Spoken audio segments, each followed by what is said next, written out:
What's going on, guys? This is the 5 Year Pass podcast with me, Suddy, and this is Sham. And once again, we're talking about the Euro 2021. Today, we're previewing England versus Croatia, a repeat fixture from the Russia World Cup, where Croatia beat England, obviously.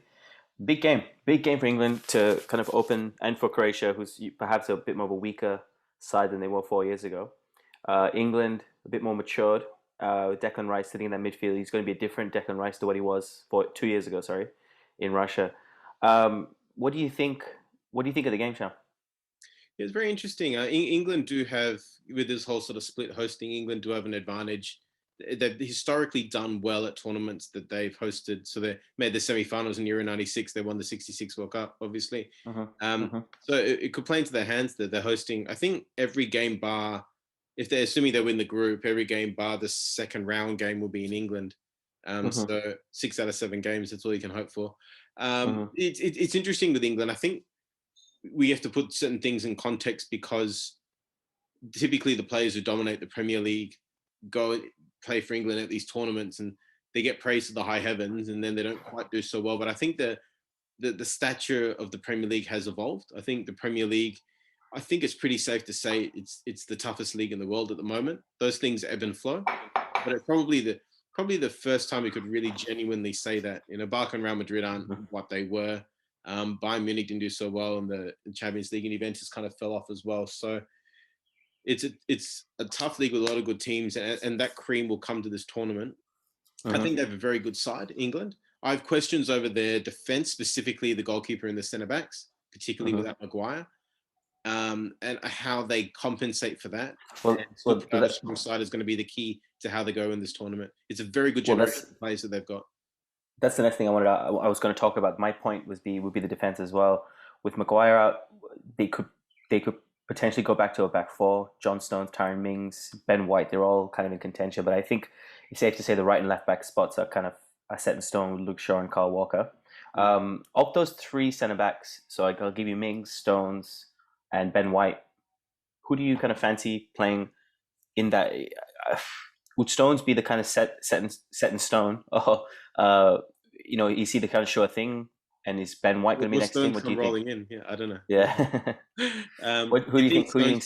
You think Stones becomes the senior defender now? He's learned that right through playing with Man City and doing well there. But the reality is, the perception of Stones is that he's kind of the number 2 to Diaz, and he's kind of the number 2 to Maguire. So Robin has to become Batman, I think, and lead that defense. That's going to be so he will play. I actually really like Ben White.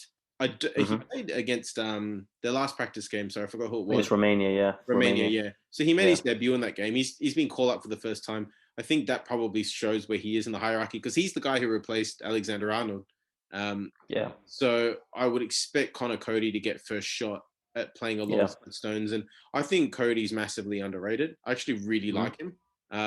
He's the one Englishman in the Portuguese team at Wolves, and there might be others, but he's the only one of note. And he's their captain as well. They did so well last season, but well over the other seasons. And my only question with him is he has played a lot in a back 3. Playing in a back 4 is quite different. Having said that, there are players like Rio Ferdinand who went from a back 3 to a back 4 and started playing at a higher level. So is Connor Cody going to be one of those guys, or will he struggle with that? And there's no room really to make mistakes in terms of positioning and those things against a team like Croatia that have a lot of very proficient passes and can pick holes in gaps if they see microscopic gaps. Yeah, well, I want to get to that now. For me, Croatia is a dangerous side of it. Just looking at the kind of their midfield axis, I suspect they'll play a 4-3-3. Kovacic and Modric in the middle, Rebic and Perisic out wide. Perisic is a very good player, very overlooked over the last 3 or 4 years when he's been playing at a high level. He scored the equaliser against England in the semi-final, didn't he? Yeah, he did, and he's gone on to win Champions Leagues and Serie A's, and then you have Pekovic up front. He's a tall kind of like a Harry Kane kind of striker, very powerful forward. They're a good side, man. They just haven't been producing results the way they want to. They drew to Armenia a few weeks ago. They lost to Belgium 1-0. Earlier in March, they beat Malta 3-0. Very mixed results. Are they a tournament side? Well, to be fair, they've done well they've not been around for very long because they haven't been a country for very long, but they've done quite well when they have played in tournaments. And perhaps now more than ever, or in the 2018 World Cup, the state of Croatian football is actually quite a high level. Do you think they cause a bit of problems for England? Well, I think they definitely will, and the reason that I say that is the stereotype of Croatian footballers is temperamental, technically gifted, attacking midfield types. So you Hmm. mentioned Modric, and I think someone else I forgot as well. But They have Kovacic, Perisic, Rebic as well. and don't forget Rakitic, uh, Yeah, who's in the squad as I well. don't. I think he's the one that doesn't play, but Yeah, typically they'll play. They play that sort of like you said 4-3-3. Modric yeah. and I think Kovacic will get that first gig just given his exploits with Chelsea this season. Not Hmm. not a member of the first team. It's a big Hmm. tournament for him because he plays better for country than he does for club. He's always done Who that. does? Kovacic. So he was on the bench Kovacic. at Okay. Real. He moved to Chelsea. You think he'd get a gig. He sort of drifted onto the Yeah. bench again. He's a bit of. Just pause you there. Rakitic is not. He's retired from international Oh, is he? football. Okay, okay. Yeah, big loss. It's a big loss for them. That's a big loss for them. Yeah. Yeah. Yeah. Um, so I think Kovacic and Modric will get that first gig. The player that I'm most interested in as well is Brozovic. I think it is from Okay. Inter Milan. So Okay. he played the number 6 role for Inter Milan as they won Serie A. Hmm. Look at transfer market; he's sort of the highest rated player. Hmm. Modric is probably their best, but just given his age, I think the Hmm. younger players are probably worth a bit more. But that Yeah. three midfield is a very, very tasty midfield. Hmm. And I don't know the status update on our favorite player, Lovren, the centre back, Yeah. who was the best centre back in the world when Croatia beat England, and then got Yeah. transferred by Liverpool to. He got transferred to Russia for I forgot the team, Petersburg, I think it is. Yeah. He Oh just yes, yes, yes. Yeah. he just captained them to the domestic double, so he's had a good season. Yeah. But he Yeah. did get injured towards the end of the season, so Hmm. he's a bit it's a bit of a Henderson-like situation where he's had a good Hmm. season, but then just not played at the end, and then he has to come back and get ready for the Euros. So he Yeah. didn't play either of those games. They drew with Armenia and they lost to Belgium. He didn't play in either of those games. Um, Hmm. he again, it's something about Croatia. Maybe because it's a young country. Maybe it's because unlike a lot of other countries, they've had to sort of fight for their independence. Like Australia, like Hmm. we grew up, Australia just decided Hmm. to be a country, and England went okay. Yeah. But Yeah. Croatia's had to fight for it. And I think there's a lot of Mm. pride there in the shirt. I'm not the Yeah. Australians don't have pride, but particularly with Croatia. And Yeah. you've got those players who lift when they play for their country. So it's a dangerous game for England, a great Hmm. opportunity for Croatia.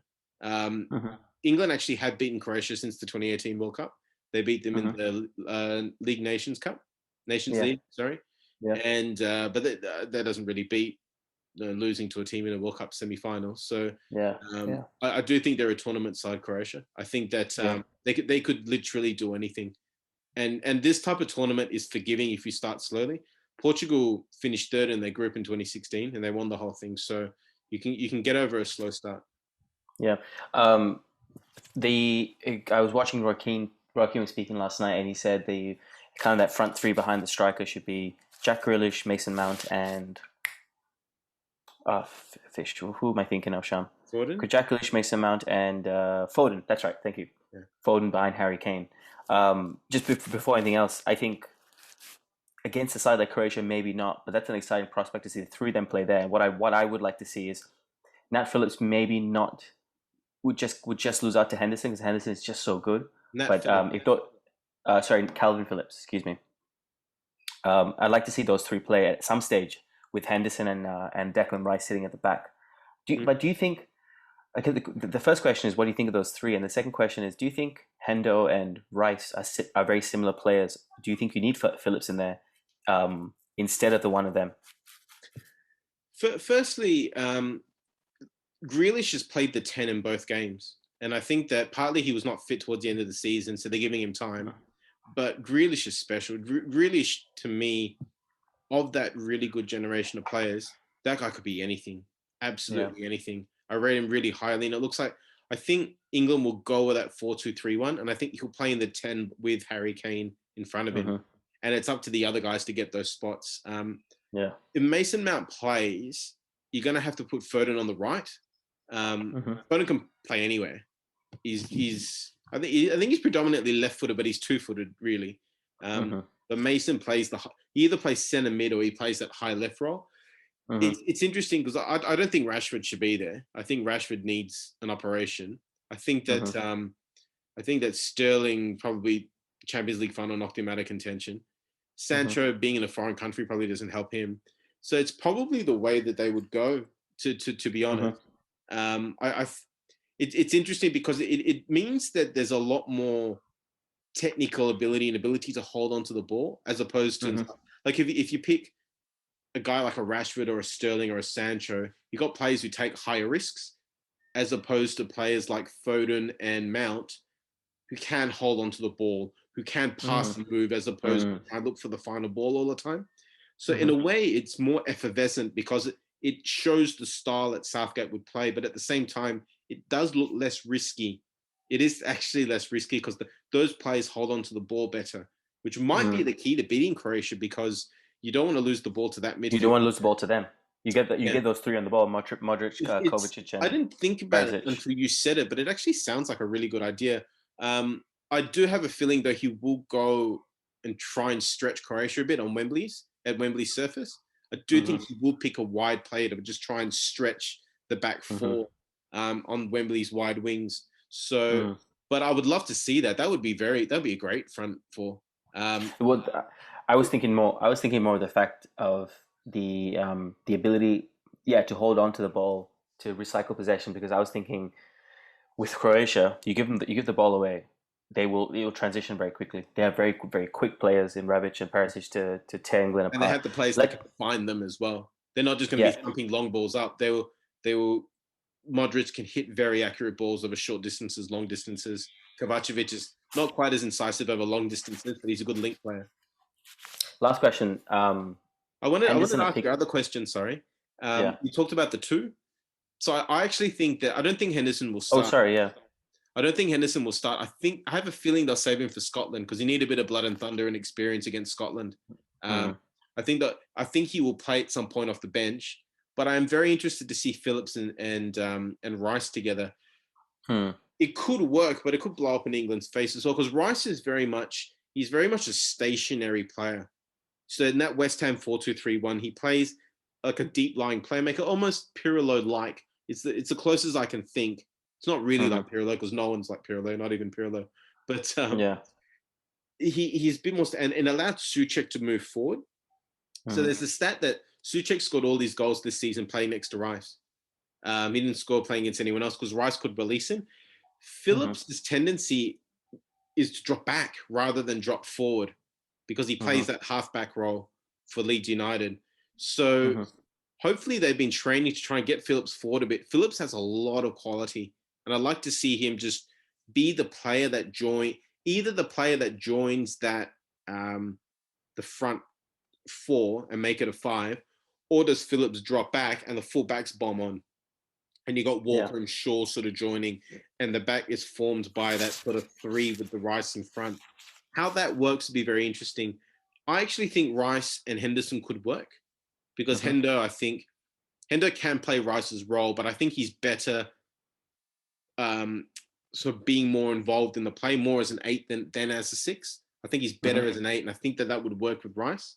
But I do think, at least in the group stage, his time is going to be managed. And like I said, the Scotland game, they will not want to lose that. I think they'll save him for that. Okay. Predictions and play to watch. I'm going to go 2-1 to England because Mm-hmm. I think that first game at Wembley, I think that they'll just have a little bit extra than Croatia. This is not quite the Croatia team that made it to the World Cup final. Um, Mm-hmm. they got some of those players are there, but they're a bit old, and some of the players are not. I don't think they've had a good preparation. I do think Mm-hmm. England will win. I don't think it'll be that convincing. I think that not that they'll play badly. I think they'll be quite nervous. Um, Mm-hmm. the player to watch for me on England's side is Kalvin Phillips. I'd love to Mm-hmm. see him get a game, and I rate him very highly, as I've said several times on this channel. And for Croatia's side, I think Kovacic, sorry, sorry, too many Mm-hmm. teachers, but he, I think, needs to show a bit more. Admittedly, he's Mm-hmm. got two very good players in front of him at Chelsea in Kante and Jorginho, but I Mm-hmm. think that he has flattered to deceive in his time in England, and one way to show his worth is to play well against England. Yeah, I'm going to go 2-0 as well. But I think for me, I'd love to see how Shaw will do up against Rebic. I think he's had a great season. This would be a bit of a Is Rebic nice a bit right winger or a left winger? he's a right winger. He's a left footer right winger, the inverted winger. Okay. And I think I and I saw think some of the Milan games. I saw he was on the left, but Milan have a lot of wingers. I think they have like 6 yeah, players with like 2 winger yeah, positions. we just kind of interchange. Yeah. But I think I just like to see Shaw have a good start to the tournament. Playing a safe back four works for him. And he has stepped into the kind of, I wouldn't say leadership role, but he stepped into let his performances speak for himself, and he's come through really well. So for me, that's the guy. He's got the Like I said, calmness two that two comes from nil. consistency, doesn't he? Yeah, And he's and, not and he's he's a very interesting player because not a lot of good teams have good left backs. He's mm, England have 2 actually. They got Chilwell as well, who I actually think mm, is a good player. A yeah, it's a short very good player. start. Yeah, And like you said, I just think that not a lot of teams have good left backs, but England do, and I think it's a point of difference with them. So hmm he'll be one to watch this tournament for sure. yeah, absolutely. All right, perfect. Any closing thoughts, Sean? Not very excited. A lot of Yeah. good games coming up in the tournament. There'll be a hmm little bit of feeling around, but it'll be very interesting to see how the group turns out. It's a tricky group for England with Croatia. They got Scotland. I forget who the other hmm team is. Sorry. Have I got it here? It's Scotland, Czechs, and the Czech Republic. Yeah, Czech Republic are yeah. a bit of whipping boys, but yeah, hmm England versus Scotland. First time in a while they played in a tournament. hmm I can't Yeah. really recall. I think '96 might be the last time that they played against each other in a tournament. Yeah, right. All right, perfect. Thanks so much, Sham. We'll end up here. So thanks so much for watching, guys. We're the 5 Pass podcast. My name is Suddy. This is Sham. England playing Croatia on the weekend. It's going to be an exciting game. And as we say here, keep football simple. And as always, Keep passing, guys. Cheers. I'm on fire.